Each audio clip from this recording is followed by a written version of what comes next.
বিভিন্ন চাকরির নিয়োগ পরীক্ষা প্রশ্নপত্র ফাঁস করে অত্যাধুনিক ডিজিটাল ডিভাইস ব্যবহারের মাধ্যমে উত্তর সরবরাহ করার সংঘবদ্ধ এক চক্রের 7 সদস্যকে গ্রেফতার করেছে মহানগর গোয়েন্দা পুলিশ।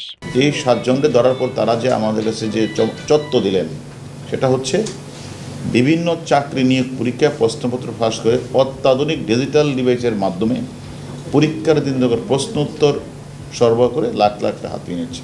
মেয়েদের অন্তঃবাসের মধ্যে এবং ছেলেদের গেঞ্জির মধ্যে লুকানো থাকত অত্যাধুনিক ডিজিটাল ডিভাইস।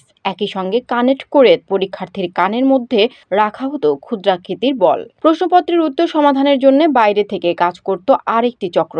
মাত্র 10 মিনিটের মধ্যে উত্তরপত্র সমাধান করে ডিভাইসের মাধ্যমে উত্তর জানিয়ে দেওয়া হতো পরীক্ষার্থীদের। শনিবার এই চক্রের সদস্যদের গ্রেফতার করা হয়। এ সময় তাদের কাছ থেকে বিশেষভাবে প্রস্তুতকৃত জিএসএম সুবিধা সম্মিলিত 10টি অত্যাধুনিক ডিজিটাল ইলেকট্রনিক স্পাই ডিভাইস, 7টি মোবাইল ফোন ও 10টি সিম কার্ড এবং একটি পকেট রাউটার জব্দ করা হয়। ডিবি প্রধান মোহাম্মদ হারুন আর রশিদ বলেন, বিভিন্ন চাকরির নিয়োগ পরীক্ষায় অত্যাধুনিক ডিজিটাল ডিভাইসের মাধ্যমে পরীক্ষার প্রশ্ন উত্তর সাপ্লাই করে লাখ লাখ টাকা হাতিয়ে নিয়েছে চক্রটির সদস্যরা বিভিন্ন সরকারি চাকরির নিয়োগ পরীক্ষায় এ পন্থাও অবলম্বন করত।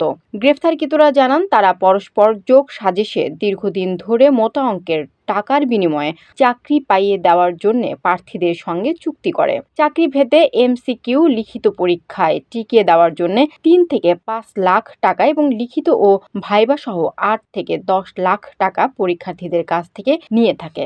পরীক্ষা শুরু 1-2 মিনিট আগে পরীক্ষার কোনো না কোনো কেন্দ্রে কোনো একজনকে তারা ম্যানেজ করে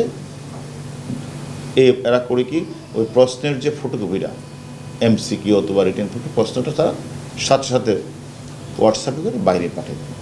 বাহিরে তাদের একটা ডিভাইস সংঘ, প্রশ্নপত্র সলভার টিম, মানে অনেক লোক থাকে, অর্থাৎ কে বাংলা সলভ করবে, ইংলিশ সলভ করবে, 5 মিনিটের মধ্যেই তারা এটা সলভ করে ফেলে।